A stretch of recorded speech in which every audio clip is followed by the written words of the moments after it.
যাদের ঘরে কন্যা সন্তান আছে তারা ভুল করেও তিনটি কাজ করবেন না। যদি করেন তাহলে মারাত্মক গুনাহগার হবেন, এবং যদি করেন তাহলে আপনার কন্যা সন্তান পথভ্রষ্ট হয়ে যাবে এবং আপনাকে আল্লাহ পাক ক্ষমা করবে না। এবং কন্যা সন্তান জন্মগ্রহণ করলে যে সওয়াবের কথা আল্লাহ রাসূল বলে দিয়েছেন, এই সব থেকে আপনি বঞ্চিত হবেন।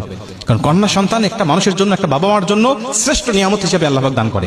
কন্যা সন্তান এতটাই নিয়ামতপূর্ণ, এই যখন আল্লাহ পাক যার ঘরে পাঠায়, রহমত বরকত দিয়ে আল্লাহ পাক সেই ঘরটাকে পরিপূর্ণ করে দেয়। হযরত মূসা আলাইহিস সালাতু ওয়াস সালাম বলেছিলেন, আল্লাহ আপনি যখন কোনো ব্যক্তির উপরে সন্তুষ্ট থাকেন তখন কি করেন? আল্লাহ পাক বলেছিল, মূসা আমি যখন কোনো ব্যক্তির উপর সন্তুষ্ট থাকি আমি সর্বপ্রথম তাকে একটা কন্যা সন্তান তার ঘরে পাঠিয়ে দিই। তার মানে এটা বোঝা যায় যার ঘরে কন্যা সন্তান আছে আল্লাহ পাক তার উপর হয়তোবা কোনো এক সময় খুশি হয়েছিল, রাজি হয়েছিল, যার কারণে আল্লাহ পাক তার ঘরে একটা কন্যা সন্তান দান করে দিয়েছে। অতএব ভেবে নিতে পারি যে কন্যা সন্তান আল্লাহ পাকের পক্ষ থেকে একটি শ্রেষ্ঠ নিয়ামত হিসাবে আমাকে দান করেছে। অতএব এই কন্যাকে কখনো অবহেলা করব না। প্রথম নম্বর কাজ হলো, এই কন্যা সন্তান যাদের ঘরে আছে এই কন্যা সন্তানকে আমরা অন্য কোনো পর পুরুষের কোলে দেব না। একবারে নবজাতক হলে সে বিষয়টা ভিন্ন, কিন্তু যখন আপনার সন্তান একটু বড় হয়ে যাবে, 3 বছর 4 বছর 5 বছর 7 বছর বয়স যখন হয়ে যাবে, এই কন্যা সন্তানকে কোনো পর পুরুষের কোলে দিবেন না।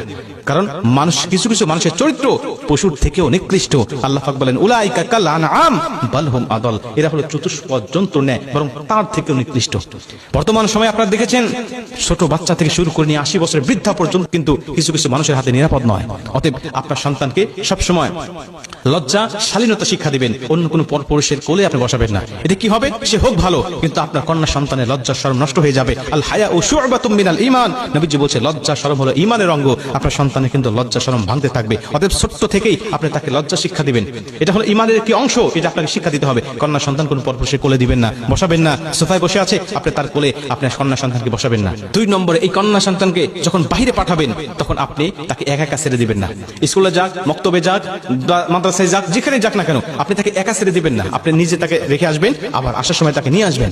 এটা আপনার দায়িত্বের মধ্যে পড়ে। নবীজি বলছেন, কন্যা সন্তান যখন কারো জন্মগ্রহণ করে, ওই কন্যা সন্তানের বাবা এবং আমি নবী একই জান্নাতের মধ্যে থাকবো। তার মানে কি জন্ম হলেই নবীজির সাথে থাকবে? বিষয়টি এমন নয়। তাকে সম্পূর্ণভাবে দায়ভার গ্রহণ করতে হবে, তাকে ভরণ পোষণ দিতে হবে, তাকে উপযুক্ত পাত্রস্থ করা পর্যন্ত তার কাছে লালিত পালিত করতে হবে এবং সঠিক ব্যবহার তার সাথে করতে হবে।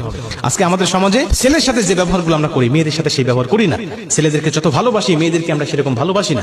অতএব একটা মেয়ে সংসারে, বাবার সংসারে থাকার পরে অবশ্যই বাবার উপরে দায়িত্ব হবে, বিয়ে দেওয়ার আগ পর্যন্ত আপনি তাকে দেখভাল করবেন, তার কেয়ার করবেন, তাকে আপনি বড় করার আগ পর্যন্ত সবসময় আপনার নজরে রাখবেন। এটা আপনার উপর দায়িত্ব। জন্ম দিয়েছেন বলে আপনি জান্নাত পেয়ে গেছেন, বিষয়টি এমন নয়। তাকে দ্বীন শিক্ষা দিতে হবে, তাকে আদব শিক্ষা দিতে হবে, তাকে ইসলাম শিক্ষা দিতে হবে। এটা আপনার উপরে দায়িত্ব।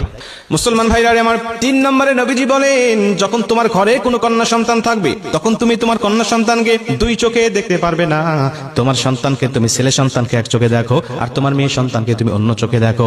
এমন কিন্তু দেখলে তোমার কিন্তু চলবে না। আজকে আমাদের সমাজে দেখা যায় অনেক বাবারা আছেন, তারা ছেলেকে খুব গুরুত্ব দিয়ে থাকেন।